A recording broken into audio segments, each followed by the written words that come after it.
वक्त के पन्नों पर लिखी दुनिया। कभी सोचा है ये दुनिया एक किताब की तरह है जिसमें हर सदी एक नया अध्याय लिखकर चली गई। हर दौर ने कुछ दिया, कुछ लिया और कहीं ना कहीं हम इस सफर का एक हिस्सा बन गए।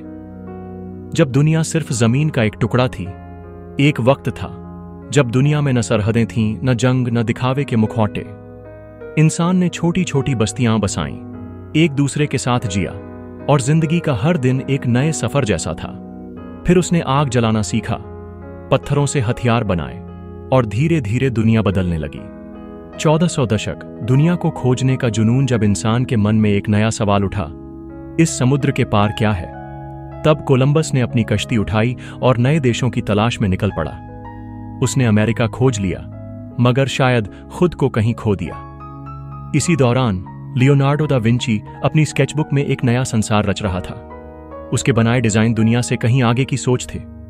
पंखों से उड़ता इंसान हो या एक ऐसी मशीन जो वक्त से तेज भागे, उसकी कल्पनाएं उस जमाने की हकीकत से कोसों आगे थीं। 1700 दशक, क्रांति की आग। अब तक दुनिया राजाओं के हाथों में थी, मगर अब आम लोग अपनी कहानी लिखना चाहते थे। फ्रांस में एक आंदोलन शुरू हुआ, फ्रेंच रेवोल्यूशन। आजादी, समानता और बंधुत्व के नाम पर राजाओं के सिंहासन गिरा दिए गए और दुनिया को एक नया तरीका मिला कि अब सिर्फ खून या वंश से नहीं बल्कि अधिकारों से दुनिया चलेगी। इसी दौर में अमेरिका ने भी अपनी आजादी का ऐलान किया, एक नए सपने के साथ कि हर इंसान बराबरी से जीने का हकदार है। 1800 दशक, जब दुनिया तेज दौड़ने लगी खेतों और कंदारों से निकलकर, इंसान ने पहली बार मशीन का हाथ थामा। इंग्लैंड और यूरोप में फैक्ट्रियां लगने लगीं और स्टीम इंजन की गड़गड़ाहट से दुनिया की रफ्तार बढ़ने लगी। पहली बार सफर सिर्फ पैरों से नहीं बल्कि इंजन से भी होने लगा। मगर हर विकास की एक कीमत होती है। शहर बड़े हुए मगर मिट्टी से रिश्ता छूट गया। घर पक्के बने मगर मोहल्ला कहीं खो गया। 1900 दशक, जब दुनिया जंग में जलने लगी, जब सब लगने लगा कि दुनिया बेहतर हो रही है, तभी पहली बार इंसान एक ऐसी लड़ाई का शिकार हुआ जिसने सब कुछ बदल कर रख दिया। पहला विश्व युद्ध। पहली बार दुनिया ने देखा कि एक गोली सिर्फ एक जान ही नहीं, एक पूरी संस्कृति, एक सपना भी मार सकती है। फिर हिटलर आया, एक ऐसी सोच के साथ जो दुनिया को दो हिस्सों में बांट रही थी। 1939 में द्वितीय विश्व युद्ध शुरू हुआ और हिरोशिमा नागासाकी पर गिरते परमाणु बम ने दिखा दिया कि इंसान सिर्फ रचने वाला नहीं, मिटाने वाला भी हो सकता है। इसी बीच एक नया सपना जन्म ले रहा था।